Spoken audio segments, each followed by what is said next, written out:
The girl with the red apron, the rain outside, hit the windows like tiny fists. Inside the cozy but half-empty diner, there was a strange kind of stillness, the kind that made people speak in hushed voices. The clinking of cutlery, the low hum of a broken jukebox, and the tired shuffle of shoes filled the silence. In the corner booth, a girl in a red apron stood frozen. Her back was straight, but her eyes were red and wet. She didn't sob or make a sound. The tears just slid down her face like they were part of her job now. No one looked at her for long. A man in a suit glanced up, then quickly returned to his coffee. An elderly couple whispered to each other, shaking their heads but doing nothing. Two teenagers giggled nervously, pretending not to notice. Behind the counter, the manager, a heavy man with a thick mustache and zero patience, slammed a receipt book down. "You leave your drama at the door, Claire," he barked loud enough for everyone to hear. "I don't care if your house is on fire, we have customers." Claire flinched but nodded.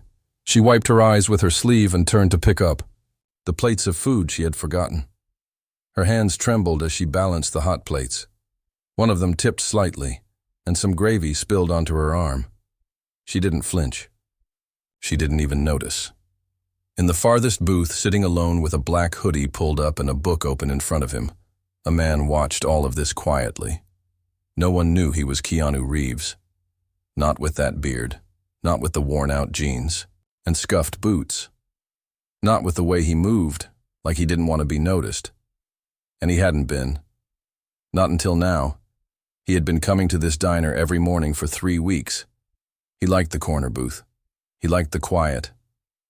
But more than anything, he liked the people, not because they were kind, not because they were polite, but because they were real. And now the most real person in this place was being torn apart right in front of him. Claire placed the plates in front of the man in the suit. He didn't say thank you. Instead, he looked at her wet eyes, made a face like she smelled bad, and muttered, "Jesus. Pull yourself together. You're making people lose their appetite." Claire nodded again, like she was agreeing with every word. Then she turned and walked straight into the kitchen. Behind the swinging door, her breath finally broke. She gasped and choked on a sob, her knees hitting the tile as she sank beside the dirty mop bucket. She pulled her knees to her chest and bit her knuckle to stay quiet. Keanu closed his book. He had heard enough.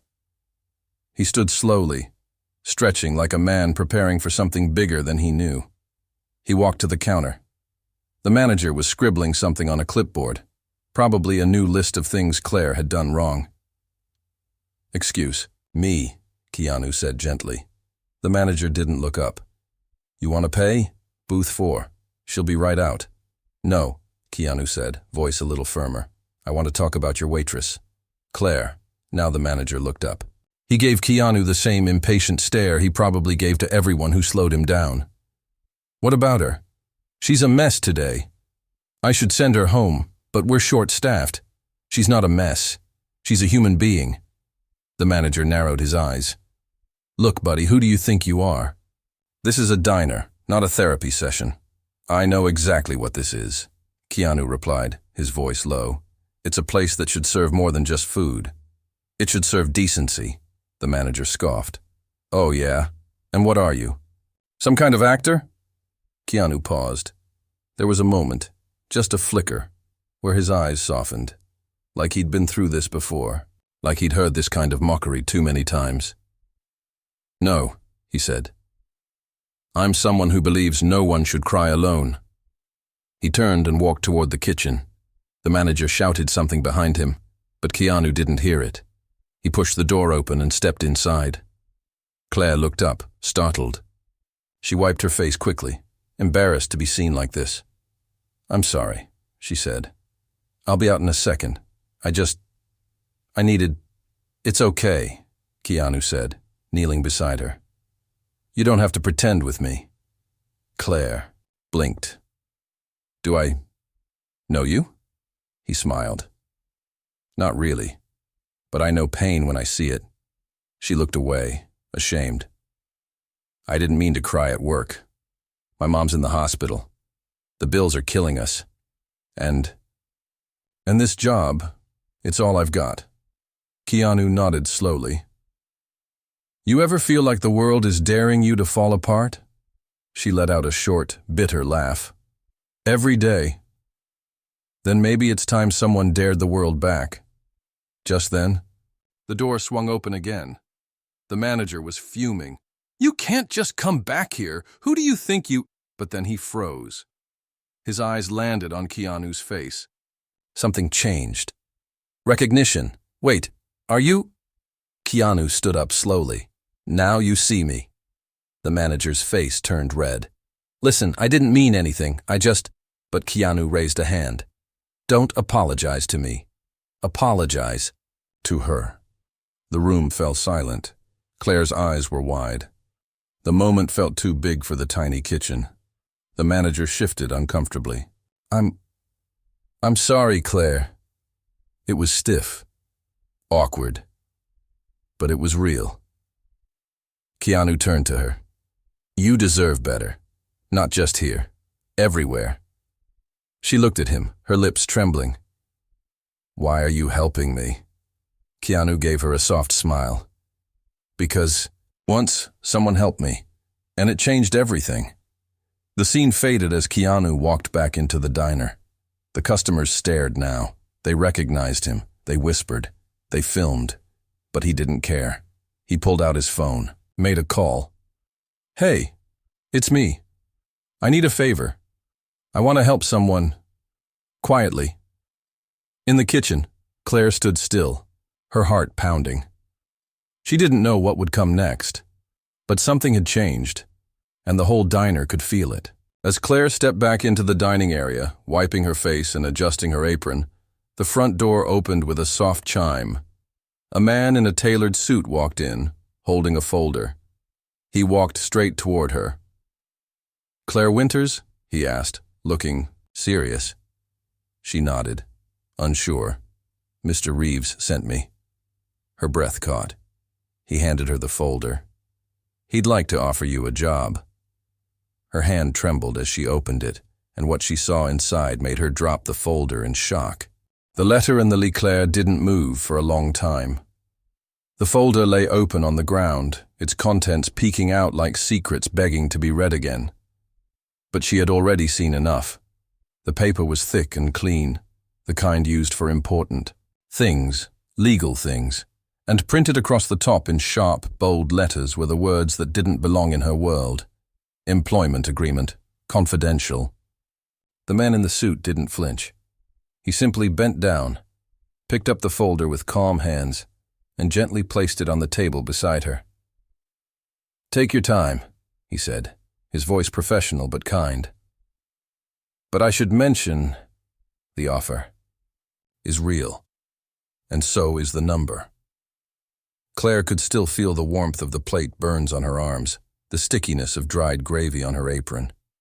She looked down at herself, the faded red cloth, the grease stains, the name tag with the chipped corner, and felt like she didn't belong in this moment, like someone else should be standing here, someone important.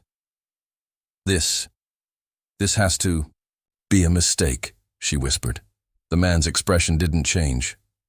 "No, Miss Winters. Mr. Reeves doesn't make mistakes. He saw something in you, something he believes deserves more." "I don't understand," she said quietly. "Why me?" He reached into his coat pocket and pulled out a handwritten letter, folded once, sealed with a simple paperclip. He placed it in her hand with a nod. "Maybe this will help you understand." He stepped back, giving her space. The diner around them was still. Even the usual sounds, the bell above the door, the hiss of the coffee machine, had quieted. It felt like the entire world had paused to watch her unfold a single piece of paper. Her fingers shook as she opened it. "Claire, when I saw you crying, it reminded me of someone I used to be. I've been through things too, moments when it felt like the world wanted me to break. But someone believed in me. Not because of what I had, but because of who I was. Today, I saw your strength in the way you held yourself together, even when no one else stood up for you. That kind of strength can't be taught. It can only be lived. I'd like to offer you a chance. No promises, no expectations. Just a door, waiting to be opened. Keanu, her knees buckled, and she sat down without realizing it. Something inside her cracked, but it wasn't pain. It was relief. The kind of relief that felt like finally breathing after being underwater too long. She looked up at the man, barely able to form the words. What kind of job is it? Executive assistant. Entry level. Private studio division. You'll be learning on the job. Everything from scheduling to project coordination. Training included, housing provided, relocation covered, your mom's treatment also included. Claire gasped. He knows about my mom? The man nodded. He knows enough. But as quickly as the warmth filled her, doubt crept in. I can't just leave. I've got bills. I've got a future, the man said gently. And sometimes the hardest thing to do is to say yes to it. Just then, the manager stormed out of the back. He had been listening, of course. Eyes wide with disbelief, he walked up to Claire, his tone sharp and accusing. What the hell is going on? Who is this guy? Legal representative, the man said with practiced calm. I'm here on behalf of Mr. Reeves. Claire's employment has been confirmed, effective immediately. Effective? The manager's face went red. She can't just walk out. She's on shift. But Claire stood up, her voice quiet, but clear. No, I'm done. It was the first time she had said it. The words didn't tremble. They didn't ask for permission. They simply existed, like they had been waiting all along. She took off the apron and set it on the counter. She looked around the diner, the booth where she had cried, the counter where she'd been scolded, the people who had watched but said nothing. And then she walked out the door with nothing but the letter in her hand. Outside, the rain had stopped. The air smelled different, cleaner, lighter. She looked at the clouds, felt the sky opening up. But as she reached the black car parked by the curb, her phone buzzed. She didn't recognize the number, but something told her to answer. Claire. Winters? The voice was female, cold and clipped. This is Beverly Tennyson. I'm with Central Medical Billing. I'm calling about your mother's account. Claire's heart dropped. Yes, what is it? We've been informed of a pending cancellation on her coverage due to non-payment. If no action is taken by Friday, she will be discharged. Claire froze. But, I thought, unless payment is received or insurance is updated, there's nothing more we can do. The call ended. She stood in silence, the letter still in her other hand. The man beside the car noticed the change in her expression. Is something wrong? They're kicking my mom out, Claire said numbly. By Friday, he didn't hesitate. Get in the car. We'll fix it. As the door closed behind her, the camera of the story pulled away, zooming out from the black vehicle as it drove off into the city streets. The sign of the diner faded behind her.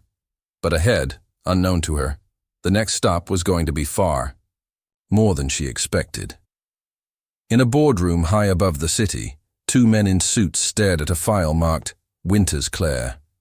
One of them leaned forward, frowning. Are we sure about her? You really think she's the one? The other, older and sharper, nodded. We'll find out soon enough. But if he's right about her, everything changes. Behind the mirrored door, the elevator doors opened with a soft ding, revealing a hallway that looked nothing like the world Claire came from. It was quiet, cold, and polished like glass. The lights in the ceiling cast no shadows, and the walls were so smooth they reflected her faintly, as if questioning whether she belonged here at all. Claire followed the suited man in silence. He walked with the kind of purpose people didn't question. Every step echoed, but he didn't speak. Not even once. It was like he understood that whatever Claire was feeling, this storm of disbelief, fear, and hope, it couldn't be calmed by words. They stopped outside a wide silver door with no handle, no lock, just a small black square glowing on the gray wall beside it. The man pressed his thumb to it. A soft beep. Then the door slid open without a sound. Claire stepped inside. The room wasn't what she expected. It wasn't grand or intimidating. It was warm. Sunlight poured through tall windows, brushing over shelves filled with books, sketches, and strange little wooden sculptures that looked handmade. There was a large desk with no computer, only a leather notebook and a fountain pen resting across it, and standing by the window, with his back to them, was Keanu. He didn't turn right away. He simply said, "You made it." His voice was calm, steady, like it had always been waiting for her. Claire's heart was pounding in her chest. She didn't know what to say, didn't know where to begin. Why me? The question slipped out before she could stop it. "You don't know me." Keanu turned. He looked tired, but kind. Not tired like he hadn't slept, but tired like someone who had seen too much and carried too many stories. "I know enough," he said gently. "I know what pain looks like. I know what survival looks like. You didn't break. Not even when you had every reason to. And I know that kind of strength doesn't just appear. It's built." He gestured to a chair. Claire sat slowly, still clutching the letter in her hand. "This isn't a job," he continued. "Not just a job. It's a chance to reset. I've seen the industry eat people alive because they weren't prepared for what it really means to carry a story, to carry truth. You're going to help me build something. Something that actually matters." Claire blinked. "But I don't know anything about Hollywood or film or—" "But you know people," Keanu interrupted, "and that's more important." She looked around the room again. It didn't feel like an office. It felt like the inside of someone's head, a place full of thoughts, unfinished ideas, and the ghosts of stories yet to be told. "You'll train with my team," he said. "But your first assignment is personal. Tomorrow morning, we're visiting a hospital. Bring your mother's paperwork." Claire's breath hitched. "You meant it? You're really going to help her?" He nodded once. "We don't leave good people behind." The words sat heavy in the room, like a vow. But something stirred in Claire's stomach. Not fear, something else, something sharper. She hesitated, then asked, "Why do you really want to help me? Is it because of what happened in the diner, or is there something else?" Keanu paused. For the first time, something in his eyes changed. It wasn't doubt, it was hesitation. A flicker of memory, maybe, something he hadn't meant to reveal. "Years ago," he said, his voice quieter, "someone helped me. A stranger. She didn't ask who I was or what I'd done. She just saw someone drowning and reached out." He leaned against the desk, folding. His arms. "I never saw her again, but I never forgot her. You reminded me of her." Claire said nothing. "And," he added after a pause, "there's one more thing you need to know. I didn't choose you alone." She frowned. "What do you mean?" He picked up the leather notebook and handed it to her. The first page was filled with names, scribbled in different handwriting. Some were crossed out. Only one name was circled in red ink, Claire Winters. "This studio," he explained, "isn't built on money. It's built on trust. And there are people behind these walls, people who've suffered, fought, risen. We all agreed on you." Claire stared at the notebook. Then she whispered, "What happens if I fail?" Keanu gave a small, sad smile. Then, "We all do." His words weren't cruel. They were honest. But before Claire could respond, the door buzzed again. The man who had brought her here stepped in, holding his phone. "Sir," he said carefully, "there's something you should see." He turned the phone to face them. A video was playing, grainy, taken on someone's phone. Claire recognized the diner. She saw herself, crying. She saw Keanu stepping in, standing up, facing the manager. The video already had millions of views. The title burned into the screen like a brand. Keanu Reeves defends crying waitress. What he says next will restore your faith in humanity, Claire gasped. That wasn't supposed to be recorded. Keanu didn't say anything. He was watching the screen with calm eyes, but his jaw was tight. The assistant lowered the phone. "It's everywhere, trending worldwide. We're getting calls." Claire's heart sank. "This wasn't the plan." Keanu turned to her. "No, it wasn't. But now, the world is watching." As the sun dipped behind the skyline, another phone buzzed in a darkened office far from the studio. A man picked it up. He watched the same video, then made a call. "It's her," he said. "She's resurfaced, and now Reeves is involved." A voice on the other end replied coldly. "Then it's time we remind them both what happens when ghosts come back." The ghost file. The night came too quickly. The city was alive below the studio's glass windows, lights flickering like stars that had gotten too close. Claire sat in her temporary apartment on the upper floor, staring at the city she no longer recognized. The world had shifted, and she had shifted with it. On the table beside her, a laptop blinked with unread emails. One of them had the subject line, "Urgent press request, morning show interview." She hadn't opened any of them.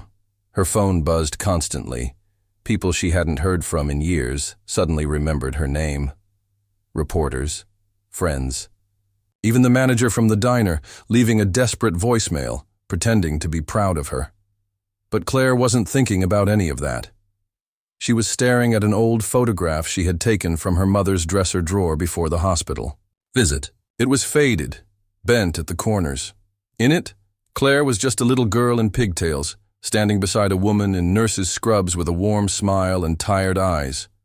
Her mother had always looked tired. Back then, Claire thought it was just part of being an adult.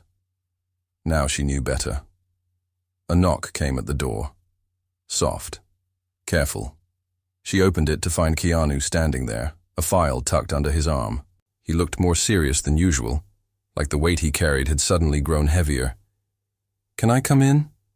She stepped aside without a word. He sat down and placed the file gently on the table between them. It wasn't labeled, just a thick, black folder fastened with a single metal clip. "You asked me once why I chose you," he said, looking straight at her. "I told you part of the truth. Now it's time you saw the rest." Claire stared at the folder. Something in her hesitated. Keanu nodded toward it. "Go ahead." She unfastened the clip and opened it. The first page made her blood run cold. Subject: Claire Winter's status, classified, archived level, restricted. Tier 3 beneath it was a grainy photo, a surveillance image. It was her, barely 16. Outside, a government building in Chicago, her face pale, her eyes red from crying. "What is this?" she whispered. Keanu leaned forward. "When I said you reminded me of someone, I wasn't being metaphorical. This isn't just about emotion. This is about history." Claire flipped through the pages. Hospital records, foster care evaluations, sealed juvenile files, interviews with social workers. And then, another name, Maria Winters, her mother, Claire's. Hands trembled. "My mom's never talked about this." "She couldn't," Keanu said. "She signed a federal confidentiality agreement years ago, back when she uncovered something she wasn't supposed to, something that got buried." Claire's heart pounded. "What did she find?" Keanu hesitated, then said, "You." Claire recoiled slightly, confused. "What do you mean?" He opened a section near the back, a heavily redacted transcript. "Agent, The subject exhibits memory gaps inconsistent with known trauma. Doctor. Her file was sealed at age 4. She should have never been transferred. Agent. If this leaks, we lose the program. What do we do? Doctor. Monitor. Contain. Forget. Claire stared at the black lines crossing out most of the text. Her voice was barely audible. What? Program. Keanu looked at her gently. You're not part of a program anymore, but you were born into something bigger than you ever knew. Your mother fought to protect you. She fled, changed your name, started over, and she's been hiding ever since. From what? From people who don't want the truth to survive. The air in the room changed. Everything around her, her old life, the diner, even the moment she met Keanu. It all felt like pieces of a puzzle she'd never known she was solving. Why are you showing me this now? Because they know you've surfaced. And now that your face is out there, they'll come looking. Claire stood up, panic rising. So what do I do? Hide again? Run? Keanu shook his head. No, we don't run. Not this time. She looked at him, desperate. Then what do we do? He stood, walked to the window, and stared at the glowing city below. We make them remember why they buried you. Miles away, in a dim government office with no name on the door, a woman in a gray suit placed a call. Target has reappeared. Her memories may be recovering faster than expected, a male voice replied flatly. Neutralize if necessary. She paused. And Reeves? Watch him. But do not underestimate him. The last time we did, the file went dark for 10 years. She ended the call, then turned to the screen where Claire's face now filled the frame. Welcome back, she whispered. Let's see what you remember. Memories they erased. The sun barely rose that morning. Gray light slipped through the blinds in thin ribbons, casting long shadows across Claire's apartment floor. She hadn't slept. The black folder lay open on her coffee table, untouched since last night, but her mind had been pacing around it like a wolf trapped in a cage. Her whole life, every memory she thought was hers, was now suspect. Her mother, the quiet nights of ramen and laughter, the birthday cards with poems written in broken rhymes. Had it all been part of hiding something deeper? She pressed her forehead to the window and watched the city blink awake. Down below, people walked to work, drank coffee, hailed cabs. They moved like the world was simple, like it had rules. Claire used to move that way too, but now she knew better. A soft knock pulled her away from the glass. This time it wasn't Keanu. It was a woman, tall, calm, with hair pulled back and sunglasses still on despite the dim hallway. You're Claire Winters? Claire nodded slowly. I'm Lena. Keanu sent me. We don't have much time. Claire grabbed her coat and followed. They drove through the city in silence. Lena kept checking the mirrors, every few blocks making sharp, intentional turns. Claire didn't ask questions. She didn't need to. She recognized this kind of movement. Evasive, practiced. Where are we going? Claire finally asked. Lena's voice was low, controlled. A place off the grid, where Keanu keeps the things no one's supposed to remember. They turned down a narrow alley, hidden behind an abandoned printing warehouse. The car stopped beside a rusted elevator that looked like it hadn't moved in a decade. Lena tapped a code into a hidden panel. The doors groaned open. Inside, the space felt more like a vault than a room. Dim lights buzzed above racks of old files, reel tapes, worn hard drives, and boxes marked with dates and initials instead of names. Claire followed Lena past a metal shelf marked Project, Echo. Lena pulled out a box labeled MW plus CW. Maria Winters. Claire Winters. She opened it. Inside was an old voice recorder, dusty and cracked. Lena handed it to Claire. Press play. You'll want to hear this alone. Claire sat on an overturned crate. Her fingers hovered over the worn button for a second before she pressed it. Her mother's voice filled the air, weaker than she remembered. afraid. If you're hearing this, Claire, I'm sorry. I never meant for you to find this box. I never wanted you to carry the truth. But they're coming, and I can't protect you anymore. Not like before. You were part of something once. Something they shut down. You were too young to remember. They gave you false memories, implanted trauma. It was the only way to make the world forget you, and to make you forget yourself. I ran. I took you and ran. Because they were going to use you. Not just for what you knew, but for what you are. Claire's breath caught. They'll call you dangerous, unstable, but I need you to know. You are not broken. You are not a mistake. You are the last piece of something they couldn't control. And if Keanu found you, it means you're ready. The tape clicked to silence. Claire stared at the floor, her mind spinning. Implanted memories, she whispered. Lena stepped forward. It wasn't just a cover-up. It was an erasure. They didn't want you to forget. They wanted to rewrite you. Claire stood up, her voice shaky. So why now? Why is all this coming back? Lena handed her a small black box shaped like a pendant. Because your memories are starting to recover. This will speed it up. It's biometric. Feeds on your emotional triggers. Keep it close. You'll start to see more. Claire took it, hesitant. See more of what? Lena's eyes were distant. The girl they tried to erase. On the way back, Claire didn't speak.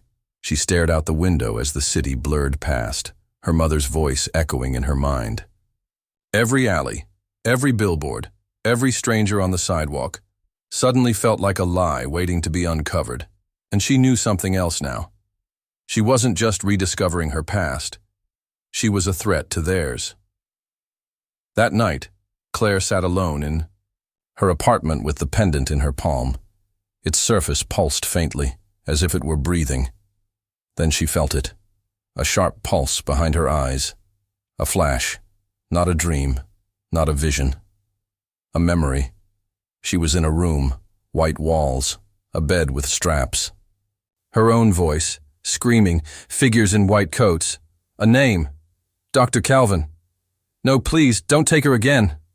And a small hand, hers, reaching for someone else's. A girl, another child. Red hair, terrified eyes. Not her reflection. Someone else. Someone still missing. She gasped and dropped the pendant. And just like that, the memory was gone. The girl who remembered, the memory haunted Claire all night. She had seen the red-haired girl's face, just a flicker, a flash. But it had burned itself into her mind. Not a dream, not imagination. A real memory. Buried deep and now breaking. The surface like something long trapped under ice.